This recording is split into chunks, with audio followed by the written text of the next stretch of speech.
Chapter 7. The Next Phase. Internal Organ Modifications. Emily lay awake in the sterile quiet of her hospital room, staring blankly at the ceiling. Her body ached, a dull, persistent pain that never quite went away, but it was no longer the sharp, overwhelming agony of the first days after surgery.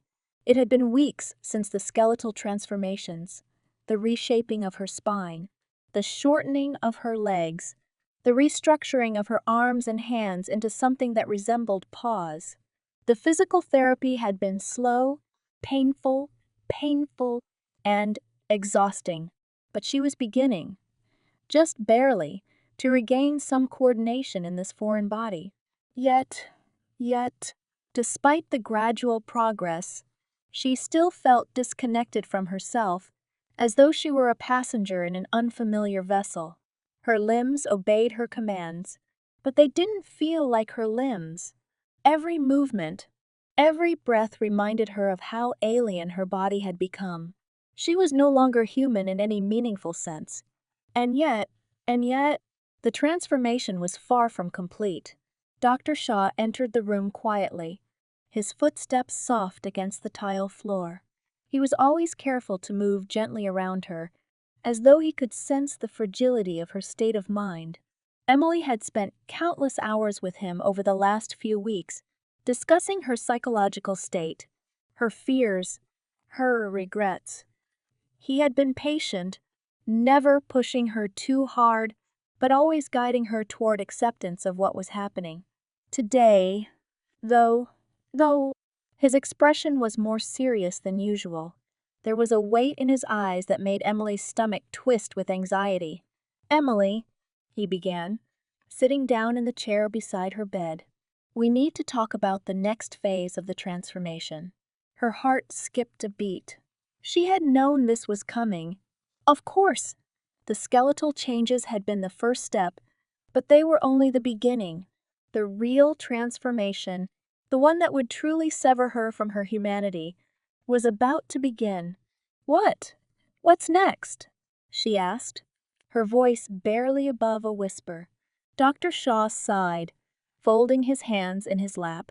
"Now that your skeletal structure has stabilized, we need to move on to the internal modifications. Specifically, your internal organs."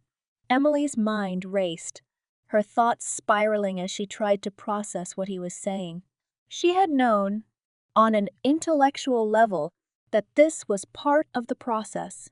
She had read the briefings, signed the consent forms. But now, hearing it spoken aloud, the reality of it hit her like a punch to the gut. "My organs," she murmured, staring down at her hands, paws, which rested limply in her lap. "What's going to happen to them?" Dr. Shaw's eyes softened, his voice gentle. "We're going to replace many of your human organs with canine equivalents. Your digestive system, your respiratory system, and your reproductive system." Emily's breath caught in her throat. Reproductive system. She had known, of course, but the thought of it had always felt too distant, too abstract to fully comprehend. But now, with the surgeries looming, the reality of what was about to happen was impossible to ignore. "My reproductive system?" she echoed, her voice trembling. Dr. Shaw nodded. Yes. We'll be removing your uterus, ovaries, and other reproductive organs. They'll be cryogenically preserved in case you ever decide to reverse the transformation in the future. But we'll be replacing them with a set of fully functional canine organs. Emily stared at him, her mind reeling. It was one thing to transform her limbs, her bones, her skin. But this was something else. Her reproductive system was one of the most intimate, personal parts of her body. The thought of having it removed, replaced with something foreign, something animal, she felt sick. I don't know if I can do this," she whispered, her voice thick with fear. I don't know if I can handle it. Dr. Shaw reached out, placing a gentle hand on her arm. Emily, I know this is overwhelming, but you've come so far already. This is the next step. It's necessary for your body to fully function as a canine. She swallowed hard, her throat tight. But I won't be able to have children. Not human children. Dr. Shaw's expression was unreadable, a mix of sympathy and clinical detachment. No, you won't be able to have human children. But the canine reproductive system we're implanting will be fully functional. You'll be able to experience estrus, just as a real female dog would. You'll be able to reproduce, but not as a human. The words hit her like a physical blow, and for a moment, Emily couldn't breathe. The thought of being able to reproduce, but as a dog, it was too much. Too surreal. Too monstrous. I don't want to be a mother, she stammered, her voice shaking. Not like that. Not as a dog. Dr. Shaw nodded slowly, his face softening with understanding. I know, and you don't have to be. The reproductive system will function biologically, but you're still in control of your choices. Just because you'll experience estrus doesn't mean you have to act on it. This is about giving your body the ability to function naturally, the way a dog's body does. Emily closed her eyes, trying to block out the flood of emotions that threatened to overwhelm her. She had chosen this path. She had agreed to this transformation. But now, standing on the precipice of the next phase, she wasn't sure if she could go through with it.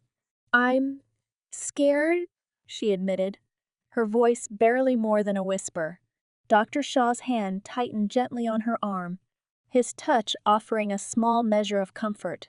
I understand, but you're strong. Emily, you've already made it through the hardest part, the skeletal transformation. This is just the next step. We'll be with you every step of the way. The days leading up to the surgery were filled with a kind of hollow anticipation, a sense of inevitability that weighed heavily on Emily's mind.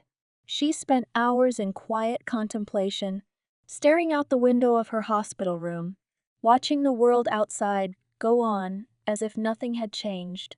But for her, everything had changed. Her body was no longer her own, and soon her organs would be replaced, her very biology rewritten to match that of a dog.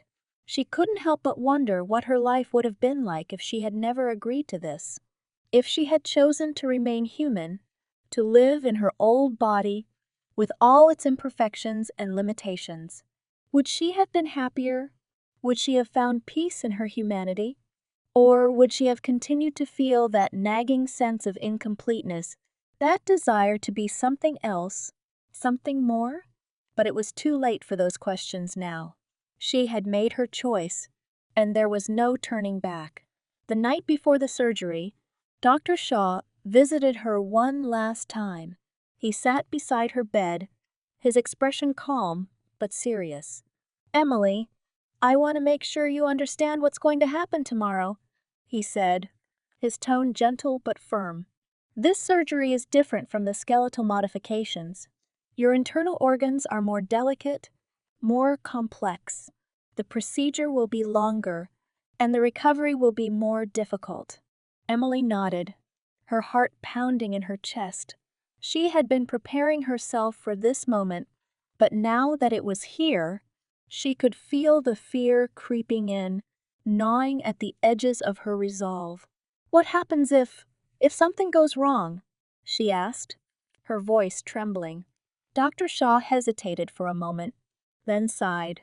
There are always risks with surgery, but we've been monitoring your body closely, And everything indicates that you'll be able to handle the procedure. The integration of the canine organs should go smoothly. And if it doesn't, we have contingencies in place. We can always revert to your cryogenically preserved human organs if necessary. But don't expect that to be the case. Emily swallowed hard, trying to push down the rising tide of panic. She had to trust him. She had to believe that this would work, that her body would continue to adapt to the changes being forced upon it. I don't know how I'm going to feel after this, she whispered. Dr. Shaw's expression softened, and he leaned forward slightly. It's going to be difficult. Emily, I won't lie to you. Your body will feel different, and your instincts may change as the new hormones begin to affect your system. But it's still you. You're still in control of your mind, your choices. The physical changes won't change who you are inside. She wanted to believe him. She wanted to believe that she could somehow remain herself, even as her body continued to transform into something unrecognizable. But the fear lingered, gnawing at the edges of her mind, whispering that she was losing something precious, something she could never get back. The surgery itself was a blur of anesthesia and darkness. Emily had been through so many procedures by now that the process of going under felt almost routine. The coldness of the operating room, the sterile smell of disinfectant, the soft murmur of the medical team as they prepared for the procedure. It all felt distant, like a dream she couldn't quite wake from.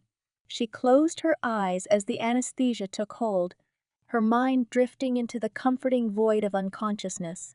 For a brief moment, she felt a strange sense of peace, a detachment from the fear and uncertainty that had plagued her for so long. In this moment, she didn't have to think about what her body was becoming. She didn't have to confront the reality of her transformation. But when she woke, that peace would be shattered. The first thing she felt when she regained consciousness was pain. It was a deep, throbbing ache radiating from her abdomen, her chest, her entire torso. The pain was different this time, more internal, more visceral. She could feel the weight of the changes that had been made to her body, the unfamiliar pressure of organs that weren't hers. She groaned softly, her throat dry and raw, her mind foggy from the lingering effects of the anesthesia. Slowly, she opened her eyes, blinking against the harsh light of the recovery room. Dr. Shaw was there, as always, his expression calm but concerned. He moved closer to her bedside, his eyes scanning her vitals before meeting her gaze. "How are you feeling?" he asked softly. Emily swallowed, her mouth dry. I don't know," she whispered. Her body felt foreign, heavy, as though it had been filled with something that didn't belong. She could feel the tightness in her chest, the strange pressure in her abdomen, where her human organs had once been. The weight of her new reproductive system was a constant reminder of what had been taken from her. "Everything went well," Dr. Shaw said, his voice gentle. "Your body is adjusting to the new organs. It's going to take time, but you're healing." She nodded weakly, her mind still struggling to process the enormity of what had been done to her. She had known, intellectually, what the surgery entailed. She had understood that her human organs would be replaced, that her body would be reshaped to match that of a dog. But now, lying here in the quiet stillness of the recovery room, she felt the full weight of her decision. Her human organs, her uterus, her ovaries, her reproductive system were gone, and in their place, something else, something animal had taken root. She was no longer human. She was something else entirely. The days that followed were a blur of pain, exhaustion, and confusion. Emily's body was a constant source of discomfort, her new organs settling into place, her nervous system struggling to adapt to the changes. The medical team monitored her closely, adjusting her medication, ensuring that her body wasn't rejecting the canine organs. But the physical pain was nothing compared to the psychological toll. Emily felt disconnected from herself, as though her mind and body were at war. Her instincts felt different, sharper, more primal. She found herself reacting to smells, sounds, and sensations in ways she never had before. Her sense of smell had become more acute, her body more attuned to the environment around her. And then there was the hormonal shift. Her body, now equipped with canine reproductive organs, was beginning to produce new hormones. She could feel the subtle changes in her mood, her thoughts, her desires. There was a restlessness inside her, a new kind of drive that she didn't fully understand. It was as though her body was trying to pull her in a direction she wasn't ready to go. Estrus. Heat. The word echoed in her mind like a distant threat, a reminder of the biological reality she now faced. She would experience it just as any other female dog would. She would feel the pull of instinct, the drive to mate. And even though Dr. Shaw had reassured her that she was still in control of her choices, the thought terrified her. She didn't want to be driven by instinct. She didn't want to lose control. But her body, her new body, had other plans. Dr. Shaw visited her often, checking on her progress, guiding her through the recovery process. He was patient, always answering her questions, always offering reassurance. But no matter how many times he told her that she was still herself, that she was still in control, Emily couldn't shake the feeling that something fundamental had been taken from her. She wasn't sure who she was anymore. The physical transformation had been difficult enough, but this was something deeper, something more profound. Her very biology had been altered, her instincts reshaped to match that of an animal. She had wanted this. She had chosen this. But now, lying in the sterile quiet of her hospital room, her body aching with the weight of its new organs, she couldn't help but wonder if she had made a terrible mistake, because this time, it wasn't just her body that had changed. It was her soul.